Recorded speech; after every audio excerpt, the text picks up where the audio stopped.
Hello everyone, welcome back to our channel English माध्यम के platform पे हम editorial based practice exercise solve कर रहे हैं।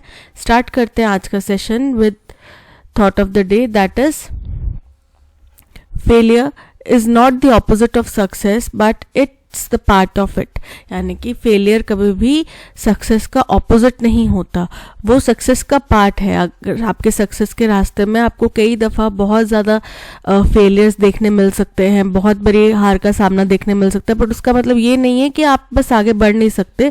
उसका मतलब ये है कि आप उन फेलियर से कुछ ना कुछ सीखेंगे और फिर आगे बढ़ेंगे, जिनका यूटिलाइजेशन, जिनका इस्तेमाल आपकी सक्सेस में हो सकता है। ठीक है, तो इसी बात का ध्यान रखते हुए स्टार्ट करते हैं आज का session of reading comprehension and practice exercise for SSC CGL। Ordinary people suffer as India and Canada cut down visa services.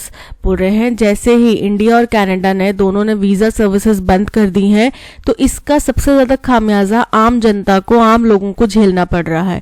India and Canada are headed for an even frostier season in ties. बोल रहे हैं India और Canada के अब आगे रिश्ते और ज़्यादा खराब होने वाले हैं, और ज़्यादा रूखे और अनफ्रेंडली रिश्ते होने वाले हैं after the ministry of external affairs latest move to pare down the number of Canadian diplomats in India. और कब होंगे?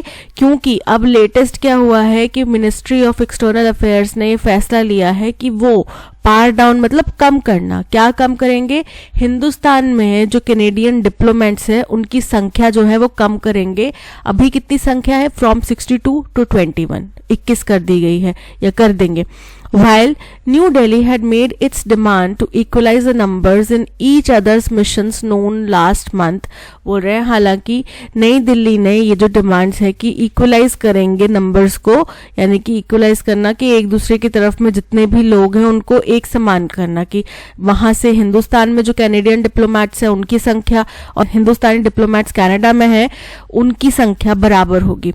तो ये बोला गया था पिछले महीने से ही। In the fiery aftermath of the Trudeau government's allegations that India had a role in the killing of Canadian national. और ये सब क्यों हुआ? क्योंकि बड़ा ही फियरी मतलब उत्साही, आक्रोशजनक है ना, पैशन, इंटेंस जो है, आफ्टरमैथ मतलब परिणाम स्वरूप। किसके परिणाम स्वरूप ये सब हुआ? जब जस्टिन ट्रूडो की सरकार ने हिंदुस्तान के ऊपर आरोप लगाए थे कि हिंदुस्तान ने एक कैनेडियन नेशनल जो कि एक खालिस्तानी एक्टिविस्ट थे जो कनाडा में रह रहे थे, हरदीप सिंह निज्जर, उनकी हत्या करी है। Matters were thought to have cool down. तो ये क्या हुआ कि मैटर्स, ऐसा माना जा रहा था कि ये शांत हो गए हैं। जब पिछले महीने उन्होंने बोला था ना कि हम संख्या बराबर कर देंगे, तो ऐसे लग रहा था कि मसला अब शांत हो गया है। It had even been hope that quiet diplomacy was at work to repair ties. और ये भी माना जा रहा था कि पिछले स्तर पे बैकगेट डिप्लोमेसी है, यानी कि चुपचाप तरीके से डिप्लोमेटिक बातचीत जारी है, जिसकी वजह से ये रिश्ते अब जल्दी सुधर पाएंगे। However, Canada continues to hold without proffering any further proof that India must cooperate in its investigations against unnamed Indian officials। बोल रहे हैं फिर भी कनाडा क्या कर रहा है, बिना कोई सबूत दिए हुए, बिना कोई आगे सबूत या कोई भी प्रूफ प्रेजेंट किए हुए, वो चाहता है कि हिंदुस्तान जो है वो उनकी सहायता करे, मदद करे, कोऑपरेट करे। ठीक है, किस चीज में? इन्वेस्टिगेशन में, जो कि उन्होंने अभी तक किसी का नाम नहीं लिया है, बट कई इंडियन ऑफिशियल्स के बारे में वो बोल रहे हैं कि इंडियन ऑफिशियल्स का हाथ था इसमें। तो वो चाहते हैं कि उनके अगेंस्ट इन्वेस्टिगेशन करने में हिंदुस्तान उनकी मदद करे और उनको कोऑपरेट करे। While India is standing bye measures it has taken in reprisal. बोल रहे हैं और हिंदुस्तान ने अपने जो प्रतिशोध में जो उन्होंने प्रतिशोधात्मक तरीके से कुछ कदम उठाए हैं, उनके ऊपर वो हिंदुस्तान जो है अडिग खड़ा है। Last month after the tit for tat expulsions of their respective diplomats from security agencies. और क्या हुआ था पिछले महीने? क्या हुआ था? टिट फॉर टैट मतलब जैसे को तैसा वाली स्थिति आई थी। और क्या हुआ था? उन्होंने हमारे जो भी वहां पे डिप्लोमेट थे उच्च पद के, उनको हटा दिया था, और हिंदुस्तान ने उनके जो सेक्रेटरी थे उनको हटा दिया था। राइट, ऐसा ही हुआ था। और उनको बोला था कि अब वाइंड अप करो, यहाँ से जाओ आप। ठीक है, तो ये टिट फॉर टैट की स्थिति हुई थी पिछले महीने, हिंदुस्तान उसके ऊपर बना हुआ है। The Modi government suspended visas for all Canadians and demanded the downsizing of Canadian diplomatic strength। बोल रहे हैं मोदी सरकार ने क्या किया है, कैनेडियंस जो थे सस्पेंडेड, सभी कैनेडियंस के वीज़ास जो है वो सस्पेंड कर दिए हैं, रद्द कर दिए हैं, और कैनेडियन डिप्लोमेट से अपनी संख्या कम करने के लिए कहा है। This week, India issued an ultimatum for the removal of 2/3 of those numbers with a deadline of October 31। और इस हफ्ते क्या हुआ है, हिंदुस्तान ने उनको चेतावनी, अल्टीमेटम, फाइनल वार्निंग देते हुए कहा है कि आप 2/3 से अपनी संख्या कम कर लीजिए, ठीक है, यानी कि केवल 1/3 लोग रह जाएंगे, और उसकी डेडलाइन उन्होंने दे दी है कि 31 अक्टूबर तक आपके 2/3 लोग यहाँ पर नहीं होने चाहिए। After which India would unilaterally withdraw diplomatic immunity, और जिसके बाद में हिंदुस्तान क्या करेगा, डिप्लोमेटिक इम्यूनिटी यानी कि एग्जेम्पशन या प्रोटेक्शन जो है वो विड्रॉ करेगा, ठीक है, यानी कि 2/3 लोग हटा दिए जाएंगे तो उनकी सिक्योरिटी वगैरह जो कुछ भी होगा वो हटा लेगा वहां से। As a result, Canada's foreign ministry flew out 41 of its diplomats and their families। इसके रिजल्ट क्या हुआ कि कैनेडियन फॉरेन मिनिस्ट्री ने क्या किया, अपने 41 डिप्लोमेट्स और उनके परिवारों को वहां से निकाल लिया, हिंदुस्तान से निकाल लिया, calling India's demand a violation of international law including the Vienna convention, जिसमें उन्होंने ये भी साथ के साथ कहा, हालांकि उन्होंने अपने बंदे तो निकाल लिए पर साथ में ये भी बोल दिया कि भाई हिंदुस्तान जो है इंटरनेशनल लॉज को वायलेट कर रहा है, उनको क्षति पहुंचा रहा है, और साथ ही साथ वियना कन्वेंशन को भी हनन कर रहा है। The MEA has retorted that the convention's Article 11.1 does authorize India to require that, बोल रहे हैं कि हिंदुस्तान की जो मिनिस्ट्री ऑफ एक्सटर्नल अफेयर है उन्होंने जवाब जरूर दिया, रिटॉर्ट मतलब जवाब देना, बदले में उनका जवाब ये आया कि भाई जो कन्वेंशन है उसके आर्टिकल 11.1 को आप ढंग से पढ़िए, उसमें हिंदुस्तान के पास पूरा अधिकार है कि require that size of a mission be kept with in limits, की वो लिमिट्स के, यानी कि वो कुछ लिमिट डिसाइड कर सकते हैं कि इतने लोगों से काम चल जाएगा, कोई भी पर्टिकुलर जो काम है वो इतने लोगों से चल जाएगा, और उस लिमिट के अंदर में वो लोगों की संख्या रख सकते हैं, ये अधिकार हिंदुस्तान के पास है। Canada has also conveyed that with staffing shortages now, consulate in-person visa services would no longer be provided। बोल रहे हैं कनाडा ने वहीं दूसरी तरफ ये कहा है कि भाई अब आपने हमारे स्टाफ की तो संख्या कम कर दी, अब क्योंकि स्टाफ की संख्या कम है तो हम व्यक्तिगत रूप से जो दूतावास में जाके लोगों को वीज़ास दिए जाते थे, जैसे कुछ हाई फाई लोग हो गए उनको इमरजेंसी वीज़ा चाहिए किसी को, तो अब वो कार्रवाई नहीं हो पाएगी, ठीक है। अब आपको जो स्टैंडिंग प्रोसीजर है वीज़ा लेने का वही करना पड़ेगा। किसी को अगर कनाडा जाना है और उसको इमीडिएट वीज़ा चाहिए तो वो चीज़ें नहीं हो पाएंगी क्योंकि वहाँ पे लोग नहीं, अब हम इन पर्सन किसी को मिल नहीं सकते, ठीक है। The Canadian immigration minister has added that India's move would not deter Canada's prosecution in Niger case। और बोल रहे हैं कि वहाँ के जो इमिग्रेशन मिनिस्टर हैं उन्होंने भी ये चीज़ कही, उन्होंने ये बात कही कि भाई इंडिया का जो ये मूव है कि भाई हमारे डिप्लोमेट्स को हटा रहे हो तो इससे कोई फ़र्क नहीं पड़ेगा, हम जो निज्जर केस में इंडिया को प्रोसिक्यूट कर रहे हैं, इंडिया के ऊपर मुकदमा या इंडिया के ऊपर कार्रवाई कर रहे हैं, उसको ये रोक नहीं सकता, ठीक है। आपका ये जो रिएक्शन है काउंटर, ये उस चीज़ को रोक नहीं पाएगा। The developments indicate that if there had been any diplomatic efforts to diffuse the situation in the past month, they have been fruitless। तो ये जो अब सामने चीज़ें आ रही हैं कि उनने हमारे ये हटा दिए, फिर उनने अपने एम्प्लॉयज़ यहाँ से हटा लिए, डिप्लोमेट्स जो थे वो हटा लिए, उनकी फैमिलीज बुला ली वापस, फिर उनने ये वो अल्टीमेटम दे दिया कि भाई अब हम इन पर्सन कॉन्सुलेट में जाके वीज़ाज नहीं दे पाएंगे और हम नहीं देंगे, ठीक है। तो ये सब चीज़ें क्या है, ये सब चीज़ें इशारा करती हैं कि अगर ये बात सच भी हो, देखो अभी तक तो हमें पता नहीं है, अभी तक तो हम ये अनुमान ही लगा रहे थे कि हो सकता है पिछले महीने कुछ डिप्लोमेटिक बातचीत हुई थी जिसकी वजह से थोड़ा मसला शांत हो गया होगा, बट अब ये समझ में आ रहा है कि अगर तो वो बातचीत हुई भी थी तो उसका रिजल्ट नहीं आया है, ठीक है। उस बातचीत में फल नहीं लग पाए हैं, उस बातचीत का कोई नतीजा बेनतीजा ही रहा है। Apart from the Modi-Trudeau and National Security Advisor meetings that had discussed the Nijjar case, External Affairs Minister S. Jaishankar had reportedly met Canadian Foreign Minister Melanie Joly in the US. बोल रहे हैं एक तरफ Modi Trudeau की meeting हुई, उसके अलावा national security adviser की मीटिंग हुई, उसके अलावा जहां पे निज्जर केस डिस्कस किया गया, उसके अलावा external affair minister S Jaishankar ने कैनेडियन फॉरेन मिनिस्टर मेलिन जोली से मुलाकात करी यूएस में, ठीक है, on the sidelines of UN general assembly. Basically वो लोग इस मीटिंग के लिए नहीं वहां पे गए थे, वो लोग गए थे यूएन जनरल असेंबली में हिस्सा लेने के लिए, लेकिन वहीं पे थोड़ा अलग समय निकालकर उन दोनों ने भी मीटिंग करी. None of those appears to have turned the trajectory of events. अब इनमें से कोई भी चीज जो है वो ये जो भी चल रहा है ना, जो जिस ट्रैक पे हम चल रहे हैं उस ट्रैक से गाड़ी को हटाने में कामयाब नहीं हो पाए. हमारे जो रिश्ते अब खराब ट्रैक पे चल रहे हैं उससे इस रिश्ते को हटा नहीं पाए, उस ट्रैक से निकाल नहीं पाए. Attempts by Canada's Five Eyes allies to mediate have not worked either. और वहीं दूसरी तरफ आपको पता है कनाडा 5 आई ग्रुप का एक पार्ट है, मेंबर है, ठीक है.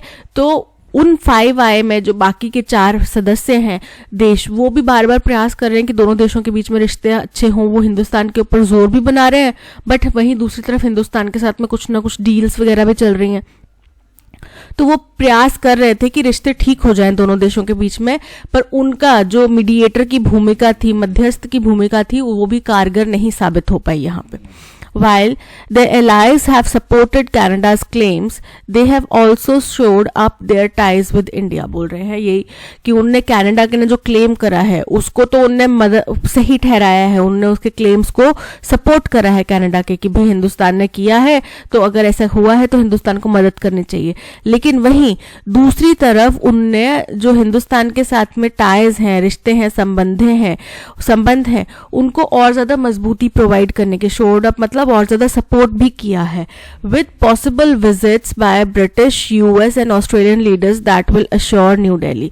और अगर अभी आने वाले समय में होगा कि ब्रिटिश के प्राइम मिनिस्टर, यूएस प्रेसिडेंट, ये ऑस्ट्रेलिया के प्राइम मिनिस्टर, प्रेसिडेंट जो भी हैं वो यहाँ पर आने वाले होंगे, तो इससे इस बात का आश्वासन और गहरा हो जाएगा कि वो हालांकि कनाडा के क्लेम्स के साथ खड़े हैं, बट वो हिंदुस्तान के साथ भी खड़े हैं कि अगर आपने नहीं किया है तो हम आपके साथ हैं, ठीक है, और हमारे साथ उनके रिश्ते भी मजबूत हो रहे हैं.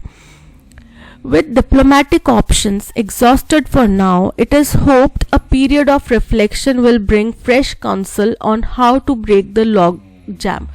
बोल रहे हैं कि अब क्योंकि हमारे पास डिप्लोमेटिक रास्ते जो हैं वो खत्म हो चुके हैं, एग्जॉस्ट हो चुके हैं, हमारे पास कोई भी डिप्लोमेटिक रास्ता अब नहीं बचा, तो ये उम्मीद की जा रही है कि एक पीरियड ऑफ रिफ्लेक्शन यानी कि विचार विमर्श करने का अगर समय दिया जाए दोनों देशों को, अभी इसके ऊपर और बातचीत ना छेड़ी जाए, आपस में दोनों भी थोड़ा टाइम के लिए देखें कि इस तरीके से कार्यवाही करने का क्या नतीजा होता है, फिर दोनों को पता चलेगा कि यार हमें तो उनकी बड़ी ज़रूरत है, वहाँ से लोग नहीं आएंगे, या फिर हम सोचेंगे कि हमारे लोग वहाँ कैसे जाएंगे, ठीक है, तो दोनों देशों को ज़रूरत है, तो वो हो सकता है कि वो सोचें, उसके बाद सलाह ले, एक दूसरे से बातचीत करे, सलाह ले कि इस गतिरोध को अब कैसे तोड़ा जाए.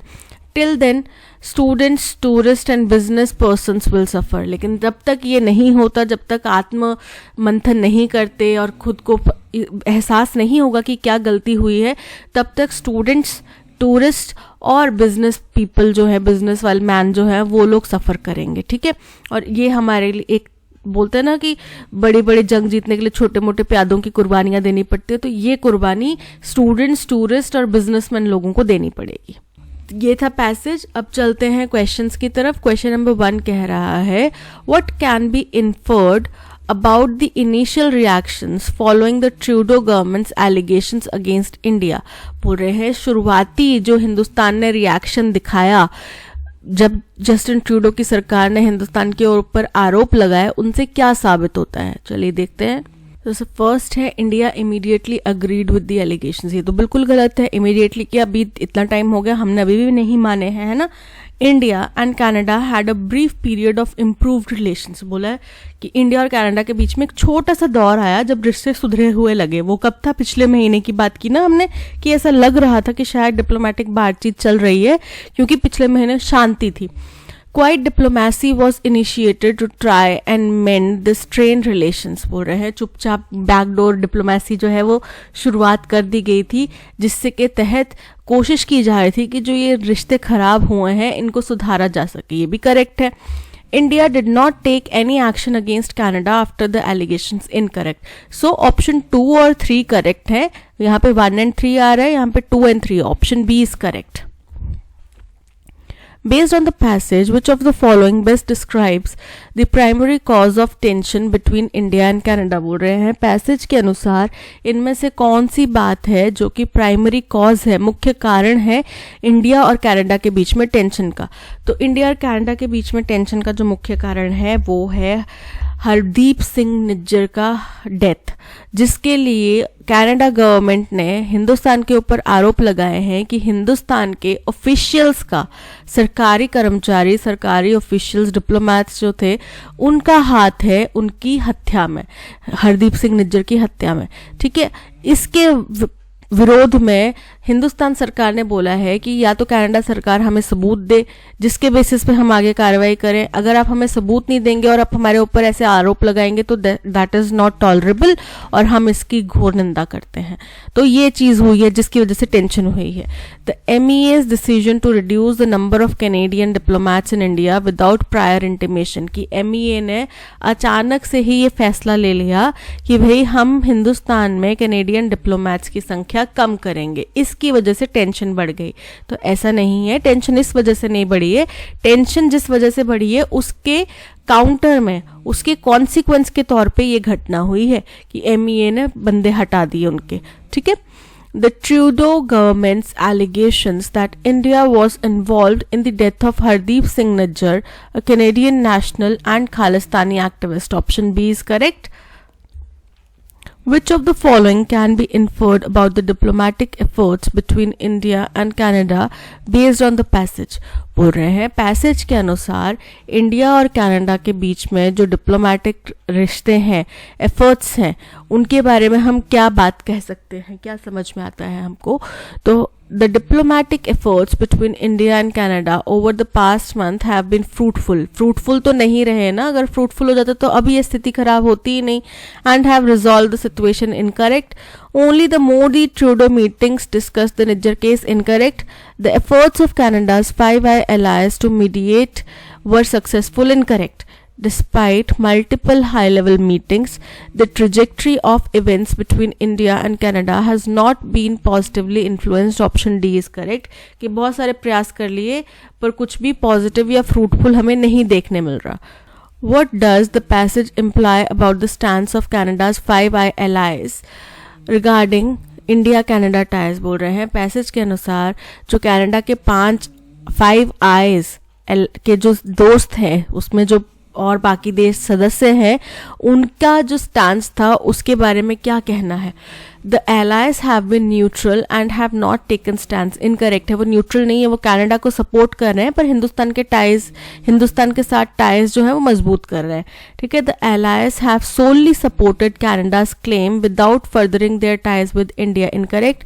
While the allies supported Canada's claim, they have also strengthened their ties with India. Option C is correct. Based on the passage, which of the following best describes the tone of the author regarding the worsening ties between India and Canada? तो India और Canada के बीच में जो ties खराब हुए हैं, रिश्ते खराब हुए हैं, उनके बारे में ऑथर का क्या टोन है। तो वो बड़े दुखी है इस बात से, है ना, क्रिटिकल है टोन कि भाई ऐसा होना नहीं चाहिए था, डिप्लोमेटिक हमें कोई रास्ता निकालना चाहिए था, और अगर डिप्लोमेटिक रास्ता नहीं निकलता, अभी हम आत्ममंथन करने के लिए छोड़ देते हैं, तो भी जो सारा का सारा खामियाजा है वो स्टूडेंट्स, बिजनेसमैन और जो लोग यहाँ से वहाँ जाना चाहते हैं, टूरिस्ट, वो लोग भुगतेंगे और किसी को इस बात का ज़्यादा फर्क नहीं पड़ेगा। सबसे ज़्यादा इफेक्ट जो है इन लोगों को पड़ेगा। So option C critical is correct. To ensure that subsidies by each country do not come in the way of India's semiconductor dreams, बोल रहे हैं ताकि ये सुनिश्चित किया जाए कि जो बाकी देशों द्वारा सब्सिडीज दी जा रही हैं वो हिंदुस्तान के सेमीकंडक्टर का जो ड्रीम है उसके बीच में ना आ जाए। As espoused by much publicized semiconductor policy launched in दिसंबर 2021, जो कि सपोर्ट किया गया किसके द्वारा, एस्पाउस्ड मतलब सपोर्ट किया जाना या अडॉप्ट किया जाना, जो कि बहुत ही पब्लिसाइज्ड यानी कि प्रचारित सेमीकंडक्टर पॉलिसी लॉन्च किया गया दिसंबर 2021 में, उसके द्वारा सपोर्ट किया गया। क्या सपोर्ट किया गया, उसमें सब्सिडीज वगैरह दी गई है ना। The United States Department of Commerce and its Indian counterpart have recently concluded a memorandum of understanding in March 2023। अब ये हमारी ओपनिंग स्टेटमेंट होगी। क्यों? क्योंकि रिसेंटली कंक्लूडेड एक मेमोरेंडम, हमने बोला है कि किसी भी टॉपिक का इंट्रोडक्शन, कोई रिपोर्ट आ रही है, कोई संधि हुई है, ये सब चीज़ें जो है ये फर्स्ट स्टेटमेंट होती हैं। ठीक है, तो यहाँ पे हमें पता चल रहा है कि यूनाइटेड स्टेट्स ने के डिपार्टमेंट ऑफ कॉमर्स और इंडिया के उसी के जैसा जो इंडिया का डिपार्टमेंट है, उसने दोनों ने मिलके क्या किया है, रिसेंटली एक मेमोरेंडम ऑफ अंडरस्टैंडिंग साइन किया है, MOU साइन किया है। कब? मार्च 2023 को। ठीक है, और इस मेमोरेंडम का काम क्या है, ताकि ये सुनिश्चित किया जाए कि हिंदुस्तान के बाकी देशों द्वारा जो सब्सिडीज दी जा रही हैं वो हिंदुस्तान के सेमीकंडक्टर ड्रीम के रास्ते में ना आए। ठीक है, तो क्यू हमारा होगा फर्स्ट स्टेटमेंट। अब देखो क्यू फर्स्ट स्टेटमेंट केवल एक ही है, यहाँ पे एस है, यहाँ पे आर है, यहाँ पे एस है, क्यू केवल एक है, B, option B is correct. ठीक है, आगे देखते हैं। Sector specific export control laws in the semiconductor space which India has agreed to as in recent media reports. अब ये हमें समझ में आ रहा है कि किसी ऑनगोइंग स्टेटमेंट का इनकम्प्लीट पार्ट है, क्योंकि sector specific export control laws क्या, सेमीकंडक्टर स्पेस जो है, सेमीकंडक्टर की जो दुनिया है, उसमें sector specific export control laws जो है उनके बारे में कुछ बात की जा रही है, जो कि हिंदुस्तान ने अग्री किया है कि हाँ हम इनको मानेंगे एज इन रीसेंट मीडिया, जो कि ये हमें कहाँ से पता चल रहा है, मीडिया रिपोर्ट से पता चल रहा है। The US department of state has also engaged with India to beef up मतलब मजबूत करना। तो बोल रहे हैं कि यूएस डिपार्टमेंट ऑफ स्टेट जो है वो भी शामिल हुआ हिंदुस्तान के साथ में मजबूत करने के लिए। किस चीज को? Sector specific export control laws को मजबूत करने के लिए। तो एस के बाद में आर आएगा, क्यू के बाद में पी आएगा, और क्यू हमारा फर्स्ट स्टेटमेंट है, तो Q P S R option B is correct.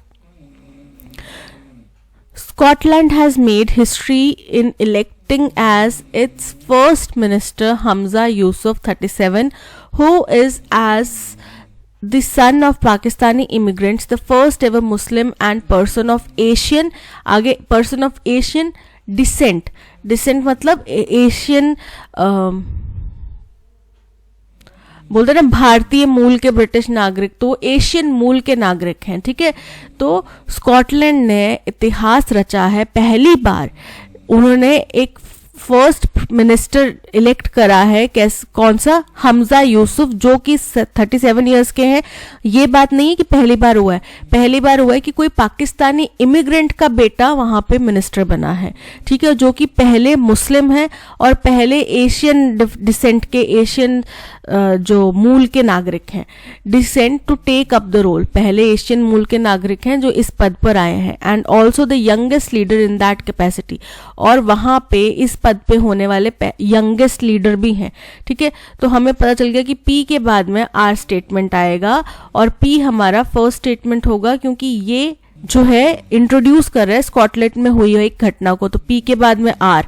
अब देखो पी से ये स्टेटमेंट स्टार्ट हो रहा है, ये हो रहा है और ये हो रहा है, सी तो हट गया, पी के बाद में यहाँ पे एस आ रहा है, यहाँ पे एस आ रहा है, यहाँ पे आर आ रहा है, so option D is correct.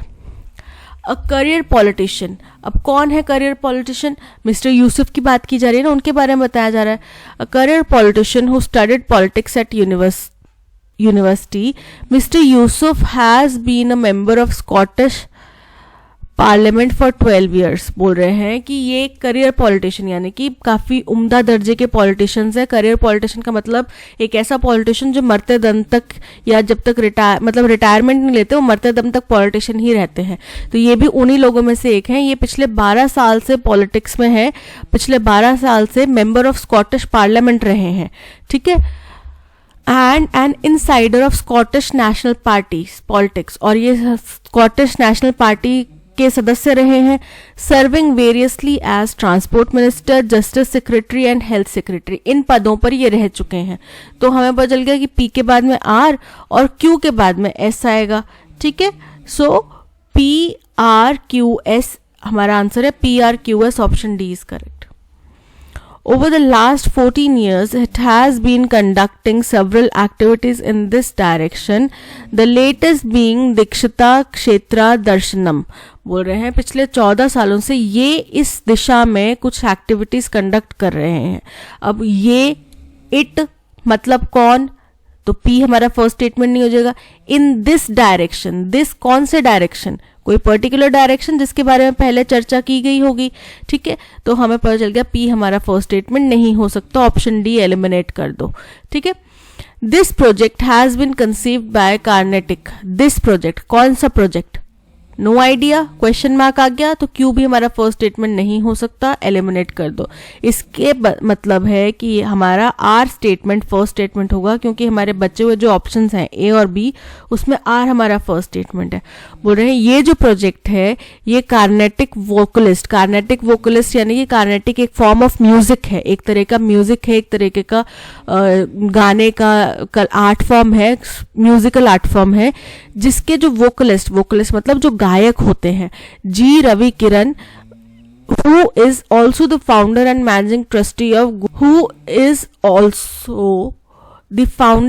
managing trustee of गुरु गुहामृता. तो बोल रहे हैं जो कि फाउंडर भी हैं और मैनेजिंग ट्रस्टी भी हैं गुरु गुहामृता के. अब गुरु गुहामृता क्या है, वी डोंट नो, आगे चल के देखते हैं. दीक्षिता क्षेत्रा दर्शनम इज अ प्रोजेक्ट बाय गुरु गुहामृता. यहाँ पे लिखा है गुरु गुहामृता, which has been working to promote and practice the musical legacy of Dikshitar. बोल रहे हैं दीक्षिता क्षेत्रा दर्शनम, ये एक प्रोजेक्ट है गुरु गुहामृता द्वारा, जो कि क्या करते हैं, जो कि प्रमोट यानी कि प्रचार करने में और प्रैक्टिस करने में किस चीज की, म्यूजिकल लेगेसी ऑफ दीक्षितार की जो लेगेसी है, दीक्षितार के जो प्रोसेस है, तरीका है, उसकी प्रैक्टिस करते हैं. अलॉन्ग विद हिम इज मधुसूदनन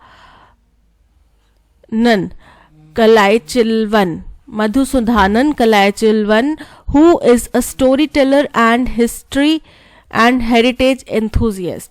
और उनके साथ में, किनके साथ में, जो हमने एक व्यक्ति का नाम लिया रवि किरण, उनके साथ में कौन होते हैं, मधुसूदनन कलाइचिलवन, जो कि एक स्टोरी टेलर कहानीकार हैं और हिस्ट्री और हेरिटेज के एंथुजियास्ट हैं, जानकार हैं. तो हमें एक चीज क्लियर होगी कि आर हमारा फर्स्ट स्टेटमेंट है. ठीक है, अब आर में एक प्रोजेक्ट का जिक्र करा गया. कौन सा project, over the last 14 the legacy of Dikshitar, over the last 14 years it has been conducting several activities. तो ये हो गया सेकेंड पार्ट. थर्ड पार्ट हो जाएगा क्यू, जहां पे ये जो प्रोजेक्ट है ये कार्नेटिक वोकलिस्ट जी रवि किरण द्वारा संचालित किया जा रहा है, उनके साथ साथ में मधुसूदनन कलाइचिलवन भी शामिल हैं. तो ये हो गया थर्ड पॉइंट और ये हो गया फोर्थ पॉइंट. सो हमारा अरेंजमेंट बन रहा है R P Q S. RPQS option A is correct. Outer protective layer of tree, ये एक ट्री है, इसकी जो बाहर की छाल होती है जिसको बोला जाता है बार्क. ठीक है, ये होती है outer protective layer, option A is correct. Shrub मतलब छोटी सी झाड़ी, रेंड मतलब की छिलका, पील मतलब की छिलका. ठीक है, The question was raised for discussion before the members during the assembly session. जो एक सवाल आपने उठाया है, तो क्वेश्चन क्या हुआ है, सामने आया है. ठीक है, तो अप्रोप्रिएट हमें ऑप्शन चूज करना है गिवन जो ऑप्शन है उनमें से. तो अगर आप कोई सवाल उठाते हैं तो you come up with the question. ठीक है, तो क्वेश्चन वॉज रेज्ड, तो question came up before the members during the assembly, option A is correct. Came of का मतलब होता है किसी चीज का कोई घटना हो जाना, कोई किसी चीज में सफलता प्राप्त हो जाना. केम राउंड मतलब होता है अपनी राय बदलना. और केम आउट मतलब प्रकट होना. So option A came up is correct. He is not rich so he can not afford to buy a expensive car. Expensive AEIOU an expensive. तो पार्ट सी में एरर है, पार्ट सी ऑप्शन ए में error है. Trading on thin ice, trading मतलब चलना, बहुत ही पतली बर्फ के ऊपर चलना, मतलब कि आप बहुत ही कठिन या डेंजरस स्थिति में पहुंच चुके हैं. ठीक है, इसके आगे कोई भी कदम अगर आपने लिया तो मतलब आप सीधे बर्फीले पानी में जाएंगे। प्लेइंग विद द शार्प आइसिकल, आइसिकल होता है जैसे बर्फ का जो ठंडा पानी होता है वो टपकता रहता है ना, फिर उसके बाद में ऐसे लंबा सा तीखा सा शेप बन जाता है उसका, ड्रिप ड्रिप गिरते गिरते, तो उसको बोलते हैं आइसिकल। तो अगर आप किसी तीखे आइस, उसमें भी क्षमता होती है कि वो आपको चोट पहुंचा सकता है, इतना स्ट्रांग होता है वो, इतना मजबूत होता है, इतना तीखा होता है। आप कभी कोई शार्प आइस के टुकड़े से अगर खेलेंगे ना तो आपका हाथ कट सकता है, ठीक है। तो बोल रहे हैं कि किसी शार्प आइसिकल के साथ में खेलना, ये इनकरेक्ट है। To be in a dangerous risky position, option B is correct. The other half had been sued at least twice. तो the other half जब हमने बोल दिया, यानी कि पहले हिस्से की बात करेंगे तभी हम दूसरे हिस्से की बात कर रहे हैं, ठीक है। तो पहले हिस्से की बात पहले हुई होगी, तो ए हमारा फर्स्ट स्टेटमेंट नहीं हो सकता, ऑप्शन सी हटा दो। तो बोल रहे हैं जो अदर हाफ है, दूसरा आधा हिस्सा है, उनको कम से कम 2 बार तो उनके ऊपर केस हुआ है और लीगल कोई कार्रवाई हुई है। And Levinson found that just on the basis of those conversations she could find clear differences between the 2 groups. और बोल रहे हैं लेविंसन को ये पता चला कि केवल उन कॉन्वर्सेशंस के बेसिस पे, बातचीत के बेसिस पे वो क्लियरली दोनों ग्रुप्स के बीच में डिफरेंस फाइंड आउट कर सकती है। यानी कि यहाँ पे 2 ग्रुप्स में लोगों को बांटा गया था, उनको बातचीत करने के लिए बोला गया था, और उस बातचीत के बेसिस पे उन्होंने कुछ डिफरेंस पता लगाया, और जिसमें से एक जो ग्रुप था, जो दूसरा ग्रुप, मतलब 2 ग्रुप्स थे ना, ये 1 और ये 2, तो एक 1 ग्रुप की बात पहले करी, जो दूसरा ग्रुप था उनके हर एक व्यक्ति के ऊपर कम से कम 2 बार केसेस हुए हैं, लीगल केसेस हुए हैं, ठीक है। Recently, medical researcher Wendell Levinson recorded hundreds of conversations between a group of physicians and their patients. ये हमारी ओपनिंग स्टेटमेंट होगी। क्यों? क्योंकि रिसेंटली एक घटना हुई है, ठीक है। रिसेंटली से पता चल रहा है हाल फिलहाल में हुई घटना, और यहाँ पे ये जो लेविंसन व्यक्ति हैं उनका पूरा नाम वेंडी लेविंसन बताया है, जो कि एक रिसर्चर हैं जिन्होंने एक रिसर्च करी है। उनने 100 से भी ज़्यादा लोगों की कॉन्वर्जेशन, फिजिशियंस की कॉन्वर्जेशन उनके पेशेंट्स के साथ में रिकॉर्ड करी हैं, और उन्होंने ही शायद 2 ग्रुप्स में बांटे होंगे, और एक ग्रुप में वो लोग रखे होंगे जिनके ऊपर कोई केस नहीं हुआ कभी भी, और दूसरे ग्रुप में वो लोग रखे होंगे जिनके ऊपर कभी ना कभी कोई ना कोई केस हुआ है, ठीक है। The surgeons who had never been sued spent more than 3 minutes longer with each patient than those who had been sued did. बोल रहे हैं कि जो सर्जन जिनको कभी भी जिनके ऊपर कोई केस नहीं हुआ, उन्होंने 3 मिनट ज़्यादा या 3 से ज़्यादा मिनट लिए अपने पेशेंट से बातचीत करने में, ठीक है। यानी कि दोनों ने मान लो 7-7 मिनट लिए।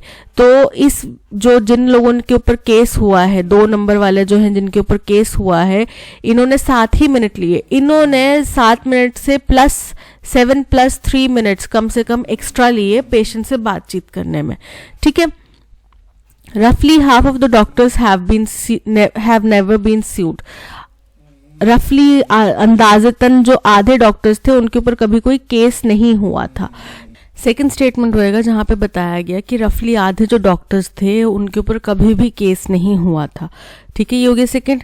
और जो दूसरे दबके के थे उनके ऊपर कम से कम 2 बारी केस हुआ था, ये हो गया थर्ड ऑप्शन, ठीक है। जिनके बेसिस पे उनको पता चल गया और उन्होंने बहुत क्लियर डिफरेंस फाइंड आउट करा कि जिन डॉक्टर के ऊपर कभी कोई केस नहीं हुआ था उन्होंने कम से कम 3 मिनट जो है ज्यादा लिए, बजाय के उन डॉक्टर्स के, उन फिजिशियंस के जिनके ऊपर केस हुआ था, ठीक है। तो हमारा अरेंजमेंट बन रहा है BDAC, BDAC, option A is correct. A wide ranging appropriate synonym of underlined word, devastating है अंडरलाइंड वर्ड, इसका सिनोनिम हमें बताना है। डेवास्टेटिंग का मतलब क्या होता है? डेवास्टेटिंग का मतलब होता है बहुत ही ज्यादा डैमेज करने वाली कोई चीज, ठीक है, जो सिवियर डैमेज कर सके, डिस्ट्रॉय कर सके। तो फ्लरिश मतलब फलना फूलना, ठीक है। डिस्ट्रक्टिव, डेवास्टेटिंग का ही सिनोनिम है डिस्ट्रक्टिव। इमर्जिंग, इमर्जिंग मतलब उभरना। फॉर्चुनेट मतलब भाग्यशाली। सो यहाँ पे ऑप्शन बी जो है वो एक नेगेटिव वर्ड है, बाकी तीनों पॉजिटिव हैं। Option B destructive is correct.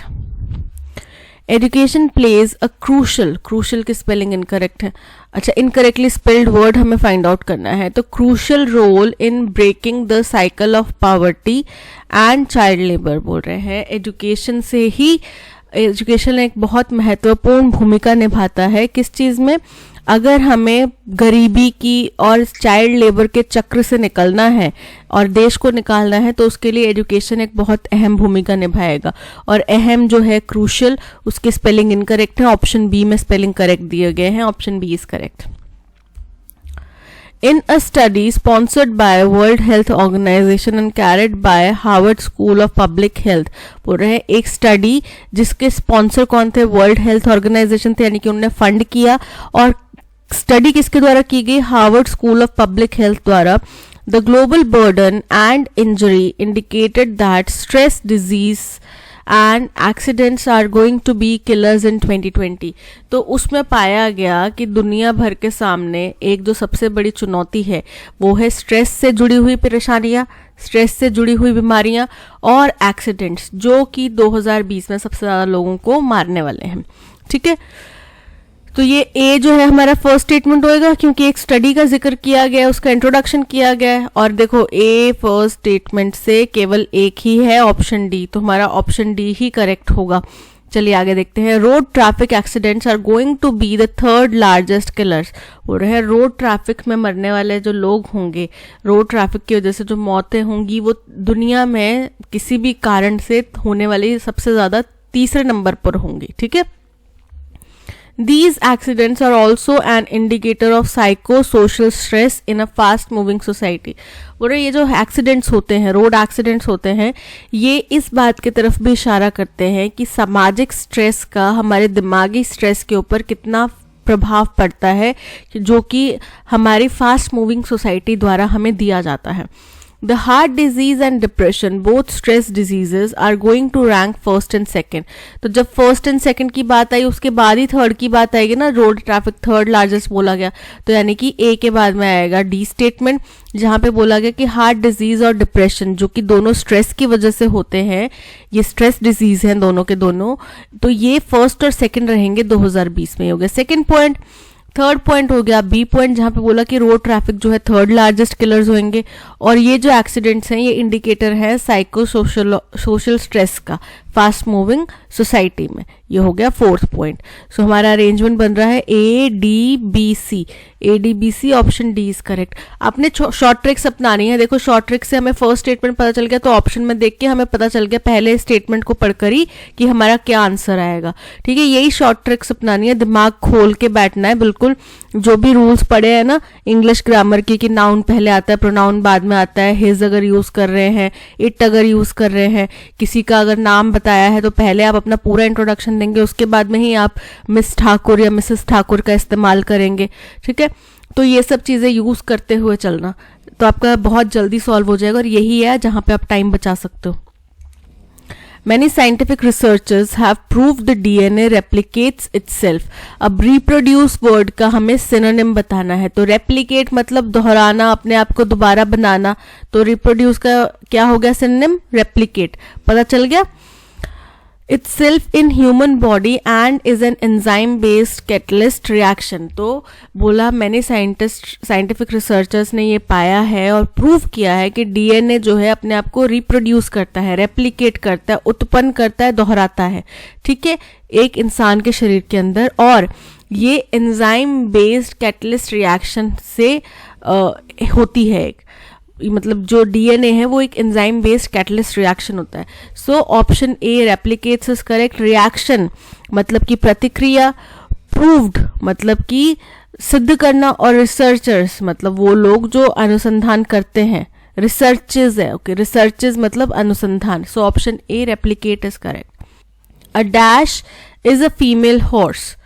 बोल रहे हैं फीमेल हॉर्स का क्या बोला जाता है, फीमेल हॉर्स को मेयर बोला जाता है। So option C mayor is correct. Vixen, vixen लोमड़ी होता है। डो हिरन होता है, महिला हिरन। रूस्टर, रूस्टर जो मुर्गा होता है ना, उसको ही रूस्टर भी बोला जाता है। ठीक है, so option C mayor is correct. We compel the teacher to finish the class sooner.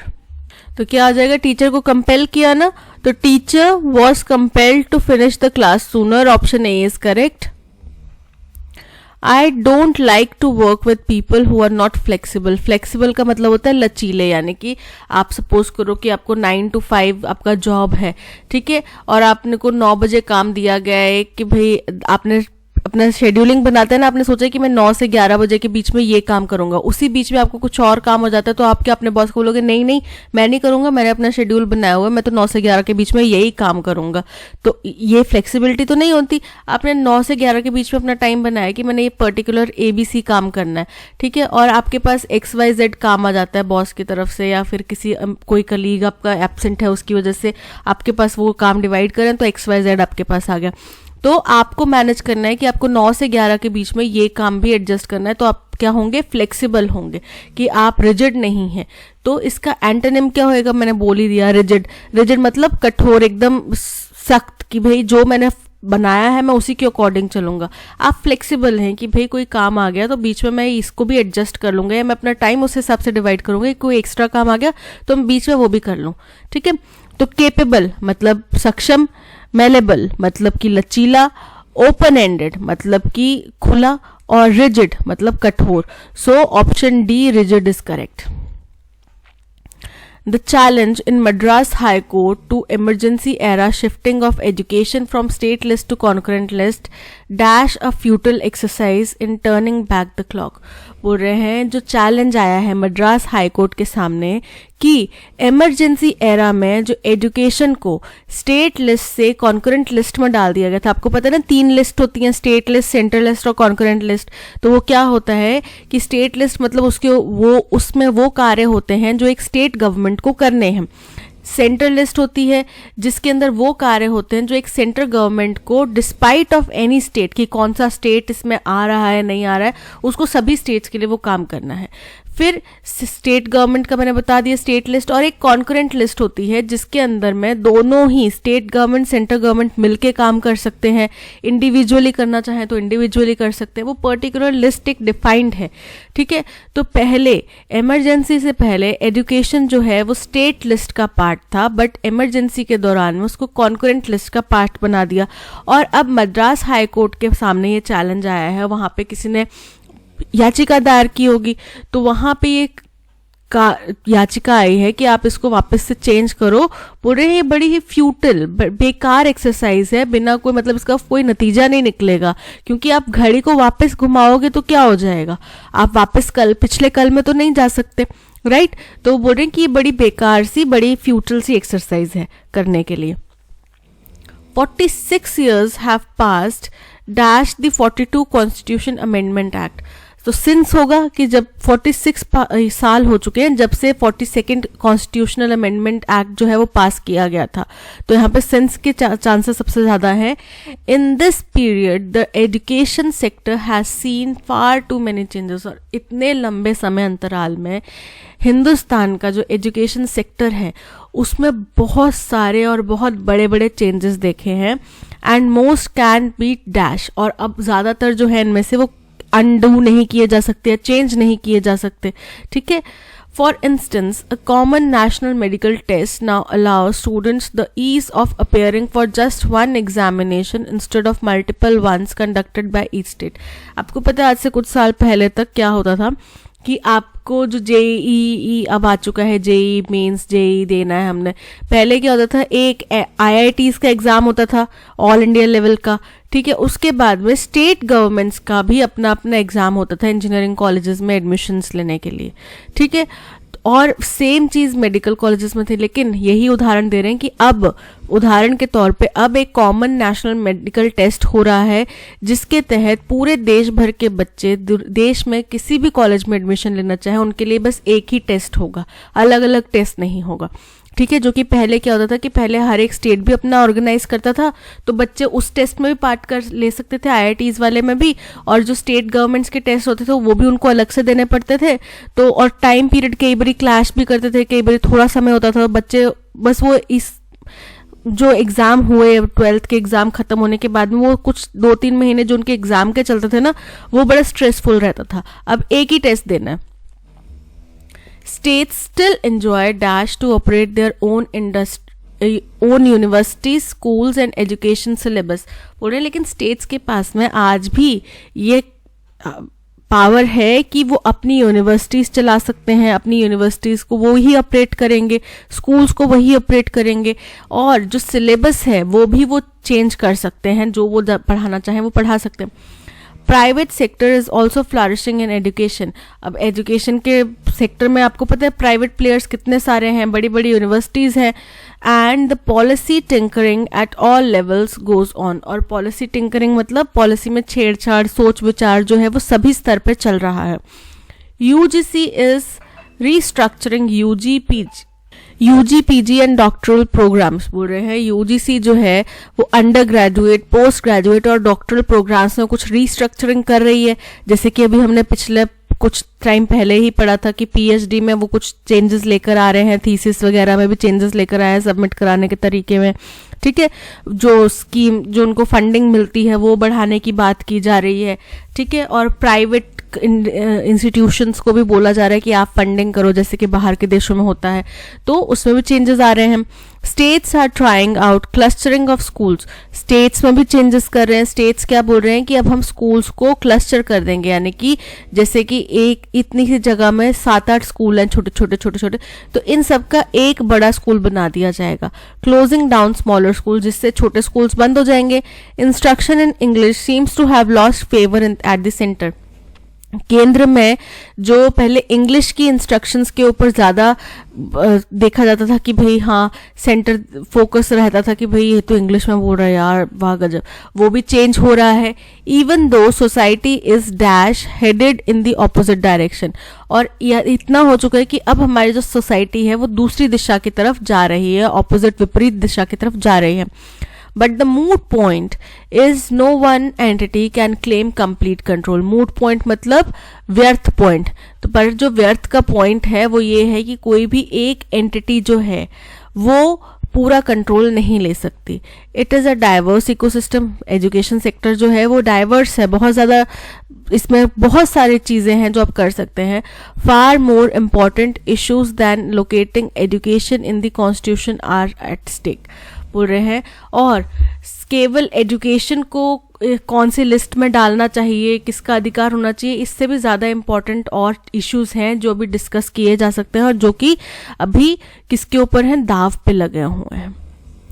तो challenge in Madras High Court to the emergency era shifting of education from state list to concurrent list is a futile exercise. हैव नहीं होगा, वर नहीं होगा, had नहीं होगा, is present की बात करी जा रही है ना, तो is a futile exercise. 46 years have passed from, for, as या since. So option D, since the 42nd Constitution Amendment Act.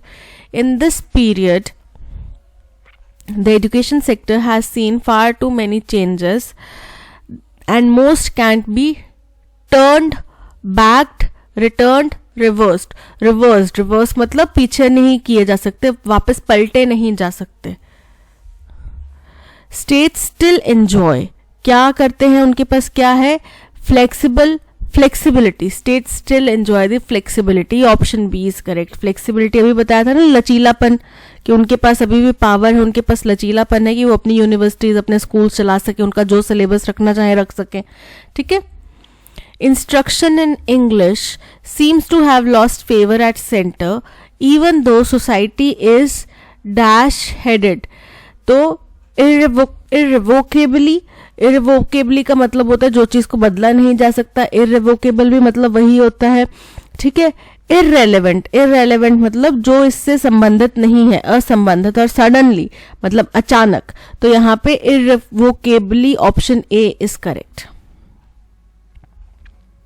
That's all, आज के सेशन में इतना ही। Thank you so much for watching. अगर वीडियो पसंद आया हो तो लाइक, शेयर और सब्सक्राइब जरूर कीजिएगा। पीडीएफ और ऑडियो एक्सप्लेनेशन आपको टेलीग्राम चैनल पे मिल जाएगा। पहले आपने पीडीएफ डाउनलोड करके उसको सॉल्व करना है, उसके बाद में आपने यहाँ पर आकर वीडियो लेसन देखना है। नीचे कमेंट सेक्शन में जरूर बताइएगा क्या स्कोर रहा आपका। प्ले स्टोर से ऐप भी डाउनलोड कर सकते हैं, ठीक है। तो पढ़ते रहिए, स्कोर कमेंट सेक्शन में लिख के जरूर बताइएगा। मिलते हैं नेक्स्ट सेशन में। Till then keep learning and keep practising. Bye bye.